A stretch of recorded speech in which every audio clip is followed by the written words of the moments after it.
Hello friends, and welcome to the final Dragon Ball Super review. The manga will still be going on. I'll still review the manga. I think it's monthly. But regardless, guys, welcome to the final episode of the Dragon Ball Super review. If you guys are enjoying the video, let's just get 100 likes for Dragon Ball Super's Finn. It's been a good road. It's been blissful. But we did it. We did it. We're here at the end, and I'm just happy to be here at the end. It dropped like late 2015, didn't it?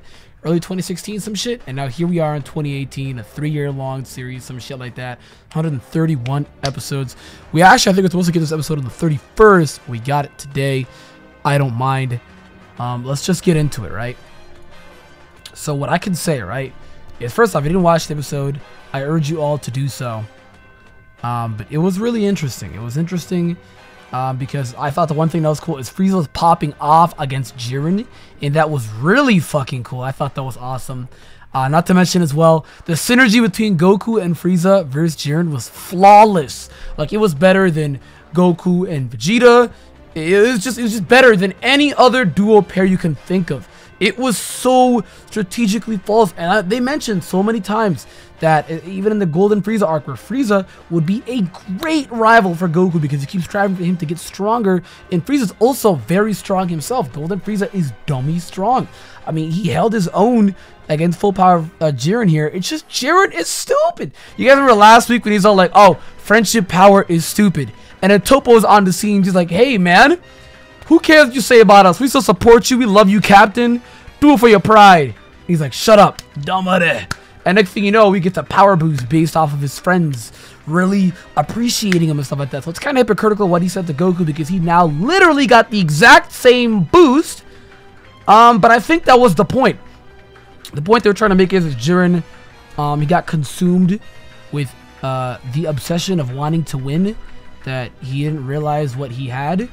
Good teammate, like, he did lose good friends, good old teammates, but I mean, the friends and teammates he has now are also good people, so he should stop focusing on the past and move forward. Something I'm assuming is the point around there, just what it seemed to be.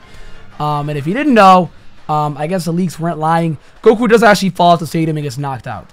But the GOAT, of course, 17, is the last one standing. 17! It was a 50-50 chance for him to blow up. He lived. If you go watch the episode back, he actually was never written off of Zeno's pad, and that's what made me believe that he may still be like it was 50-50. So I was like, I would be like shook, but at the same time, I was shook. Like, I know a lot of people are like, oh, I guess I kind of saw it coming because 50-50. For me, it was more like 99-1, where I was like, I just thought he was dead. We saw the explosion. How the fuck do you live that? I thought that he was dead, but he actually wasn't. He ended up being alive, and he's been the biggest MVP just out of this entire tournament. He has been the biggest MVP. He has unlimited energy. He's been lasted this entire time. He's the last one on stage. A lot of people just lost focus of adult Android 17 because they thought, oh, Gohan got ultimate back, he'll pop off this tournament. Vegeta's gonna pop off this tournament. Goku's gonna pop off this tournament. Jiren, Hit, Toppo, Dispo, Frieza, and then the biggest sleeper wild card was that random the robot universe. So they had that random robot that basically was fucking Janemba-ish powers or some shit.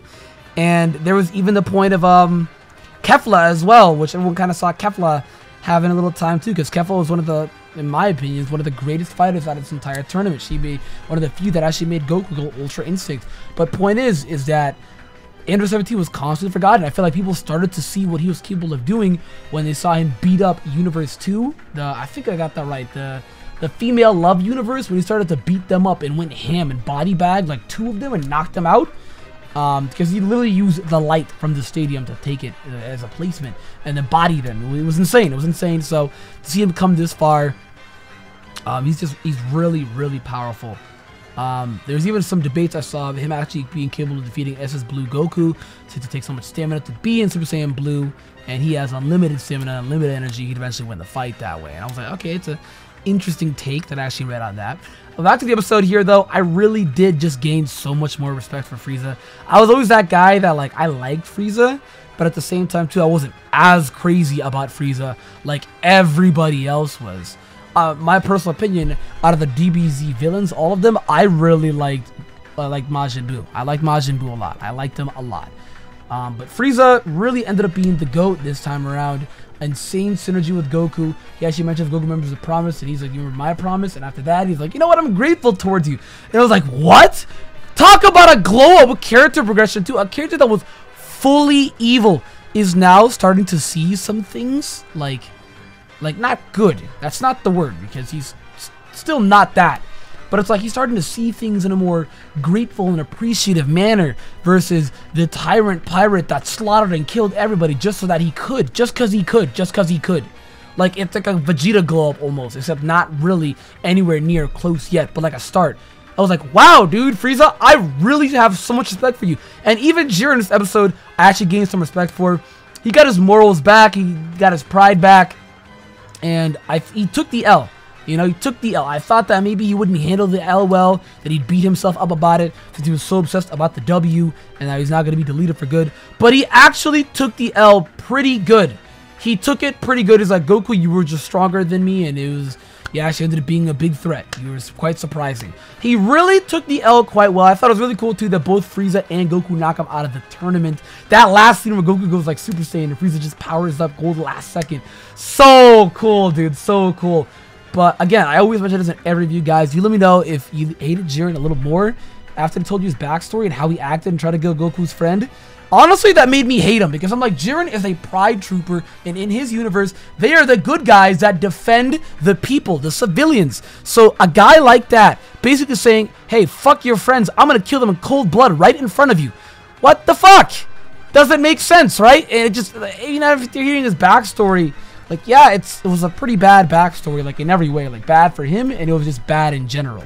And for those of you saying, oh, Sasuke's are similar, kind of not really, same premise, but, like, I don't know. It just wasn't good. I didn't like his backstory. I was not a fan about it. I felt like it ruined the character, especially for me. And I know that it did for a lot of other people, too. I actually just lost, you know, liking Jiren. I just did not like Jiren. Before he actually talked, cool as shit. Badass. Throws beams and knocks niggas out of the tournament. And he's just like, oh, what he done? That shit was cool. That shit was cool. But then when they started making him talk more, I was like, maybe you should go back to not talking. I don't know. I wasn't really a big fan of Jiren doing all that shit. Not necessarily a big fan. But afterwards, you get to see that afterwards the tournament was over. 17, the GOAT, of course, myself, the Black 17, it is I. He essentially, right... he actually wished for something that Goku would have wished for, Vegeta would have wished for. He wished for the planets to come back. And I think Vegeta would have actually just wished for just Universe 6 to come back. Or maybe just Kaba. I don't know. Maybe the Saiyans too, because they're Saiyans. He has pride in Saiyans. He loves all Saiyans. But no, like... maybe he would have just Universe 6, but what Goku probably would have done is brought back all the universes. He said, I want to fight you again, and I think that, when he said those exact words, kind of made me believe that 17, a man who was becoming a lot more human now, and like all these humans influencing him and his actions. I mean, he literally blew himself up for others. 17, if you go back and watch the Cell arc, nothing like that. Even after he was like revived, nothing like that. He just was a dude that didn't give a fuck. But it's almost like he just grew up, you know what I mean? He grew up, he matured, he's got a family now. So the humans really had an impact on him now. And he mentioned that so many times where it's like, when I heard Goku say constantly, hey, I'd love to see you again, I'd love to see you again. And every time when Goku says this, we end up seeing them again. We end up seeing this again, except for Frieza. He actually did not say this about Frieza. He did not. I think he did in the Golden arc where he's like, Frieza, you'd be a great rival in another world. I'd love to battle you again or some shit. I don't remember if he actually said that or not. I don't remember in the Frieza arc, or the Golden Frieza arc, I should say, the little movie arc, but I don't know, whatever. Point is that the moment that Goku kept saying that, I figured that, okay, Android 17 is going to use that wish and revive back every single universe. And when I actually saw that happen, I was like, what's the point of this entire arc? You know what I mean? That's why I can't let anybody say that it's the best arc. Don't get me wrong, it's a good arc, but not the best arc that Dragon Ball, just in any of the Dragon Ball series, has seen. But it's a really good arc. I would actually put it up there, top 5, but just not the best. I don't know. It's just not the best. Like, I sat there and I was like, what's the point? You know, like, they're just gonna bring all the universes back when they were fighting like their lives were at stake. Imagine if they knew that they're just gonna be revived back. They wouldn't have fought that hard. So some people made some good points on Twitter. Yeah, you're right. If they actually knew that they would come back, they would have not fought that hard, which makes perfect sense. At the same time, too, it's kind of like, hey, we're going to set up a fight. All of you will eventually die, be erased from existence, but you'll be back depending on who wins. But here's the gamble, right? No one knew who actually would have won, but I think the moment we saw Ultra Instinct and then it was confirmed that an Ultra Instinct is actually imperfect, everybody kind of knew that Goku was going to win. Because a lot of people for the longest time did not know that Goku was going to win because Jiren faded everything. He even beat like imperfect Ultra Instinct. He bodied imperfect Ultra Instinct. Like, he still was a miles away, and he wasn't even going full power like he was when Goku went Mastered. So, a lot to sit down and think about right there. So, I know that a lot of people are just on a timeline saying, oh, best DBZ arc, or best Dragon Ball arc. No, let it sink in. Let it sink in. Like, this is like when Pokemon Sun and Moon came out, and it was all like, this is the best Pokemon game of all time, when it clearly was not. You gotta let it sink in. Don't let the hype tear you away from reality. Let it sink in. That's how I'm going to take it. I feel like everyone else should take it that way too. But I think I really like the ending about this. I mean, it was, again, like, some people could say it's expected. I mean, on one hand it was, and on the other hand it wasn't, because how were they supposed to beat Jiren? He faded an entire squad of Universe 7, the biggest universe threat. But not to mention as well that the moment Mastered Ultra Instinct, and guys, be honest, the moment Mastered Ultra Instinct was announced and confirmed to be the full peak of Goku, I think that's set in stone right there that Goku's gonna win. Goku is gonna win. And I mean, technically, he didn't win. Did he win the fight between him and Jiren? Yes. But he didn't win the Tournament of Power. So technically, he didn't win if you want to be that guy. He actually technically didn't win. It was 17 that won, but it was just part of his universe which won. So, I mean, if you want to be that guy. But still, I like the ending. All of them were revived. 18 asked them why he didn't want to bring back or take that little family trip with his family. The cruise around the world, and I think I actually like his morals. He can go on a cruise whenever. He can save up the money. I mean, he literally defends a whole park. He gets a lot of money for that, so he could defend his family and stuff like that. It just, you know, defend himself, train, have a good life. But what are the odds that you can actually revive an entire race, an entire universe, people, to make them happy and to make them a better life? That's what he did. That's what he decided to do. A very human thing to do there. And I think it's a lot of respect we can sit down and give Under 17. A lot of respect indeed. I also gained a lot of respect too for Jiren. Now, one thing I kind of wish would have happened is if they were revived on the stadium. That way we could have seen the interaction between all of them, like Kefla and Goku. Maybe seeing everybody sees that Goku actually beat Jiren, since a lot of people were knocked out so early they didn't get to see that fight. I don't know. Like, it would have been cool for the interactions. Like, I remember when 16 or 17, I should say, and Piccolo had that interaction when, you know, they were like rivals back in the cellar. Like, it was really cool. So the interactions is what us viewers like a lot. But again, it's fine. I'm not whining. It just would have been cool. Just would have been a little bit cool. But still, it was alright. I liked it. They went back to their home planets. They relived their lives. They reflected on the Tournament of Power. Some were praised as heroes, like the female love universe. They were praised as heroes for just entering and coming back alive. Just a lot about that. It was really cool. I liked it. The ending was cool. Especially when I saw the end credits as well. It really started to hit me in the feels train, man. As Super's over, but do not worry, guys. My Hero is taking its spot. My Hero is going to be uploaded on Crunchyroll like every Saturday. So, like, if you're sitting here thinking, what am I going to do on my Saturdays? Now you know. Plus, Seven Deadly Sins comes out every Saturday too. So do not fret. Do not fret indeed at all, my brothers. But it was a good ending. I thought it was really funny too, how Whis actually ended up reviving Frieza. So now Frieza doesn't have to keep any promise to Goku, since Goku didn't revive him. Whis did. It was a favor from Beerus just for participating and fighting in this tournament. And I actually did not see that coming at all. The moment that 17 wished that wish, I was like, alright, so Frieza's going back to hell, right? That's it? Like, he's still kind of evil? But no, he's revived, and it's like a gamble now if he's actually going to fuck up some universes or not. But maybe he's gained more morals now, and he's more appreciative of things. But he's still Frieza at the end of the day.